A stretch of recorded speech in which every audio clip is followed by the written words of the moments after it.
রাবিয়া, আমরা একদিন দুই দিন নয় 3 দিন ধরে উপবাস, আজকে আপনার বাড়িতে আমরা হাজিরা দিলাম, মেহমান হয়ে গেলাম, আমাদের সামনে আপনি কিছু খাবারের ব্যবস্থা করে দেন। মহতারাম হাজিরিন, রাবিয়া মসজিদ তখন ঘরের ভিতরে প্রবেশ করলেন। ঘরের ভিতরে প্রবেশ করার পরে দেখলেন ওনার ঘরের মধ্যে মাত্র 2খানা রুটি আছেন। এই 2খানা রুটি ব্যতীত অন্য কোনো খাবারের ব্যবস্থা নাই। মুহতারাম হাজিরিন, 2 জন আল্লাহর ওলি ওনার বাড়িতে হাজির।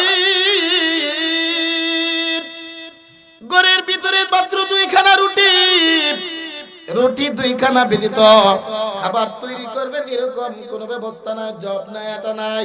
মুহতারাম হাজিরিন, উনি পেরেশানি পড়ে গেলেন। একদিন নয়, 2 দিন নয়, 3 দিনের উপবাস। আল্লাহর এই 2টা গোলামের সামনে 2টা রুটি পেশ করলে কিভাবে হয়? মুহতারাম হাজিরিন, এরপরেও 2টা রুটিকে নিয়ে আল্লাহ 2 জন বান্দার সামনে হাজির করে দিলেন। আল্লাহর ওলিরা 3 দিনের উপবাস হওয়ার পরেও মাত্র 2খানা রুটি যখন তাদের সামনে পেশ করা হলো, এরপরেও তাদের ভিতরে একটু সন্তুষ্ট আসলো।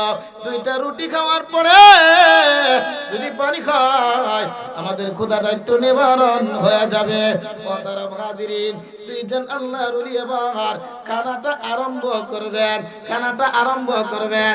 এমনি মুহূর্তে রাবিয়ার দরজার সামনে একজন ভিক্ষুক হাজিরা দিলেন।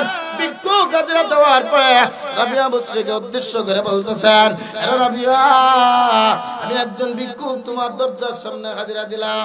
একদিন 2 দিন নয়, আমি কিন্তু 4 দিনের উপবাস। কোথাও গেলে কোনো খাবারের ব্যবস্থা আমার হয় না। আমি একটা আশা ভরসা নিয়ে আসলাম, তোমার দরবারে আসলে খাবারের ব্যবস্থা হয়ে যাবে। আমার যদি খানার ব্যবস্থা না হয় আমি হয় পৃথিবীর জগতে আর বসতে পারবো না। মুহতারাম হাজিরিন, এমনি মুহূর্তে মেহমান 2 জন আল্লাহর ওলি রুটি খাওয়া আরম্ভ করবেন।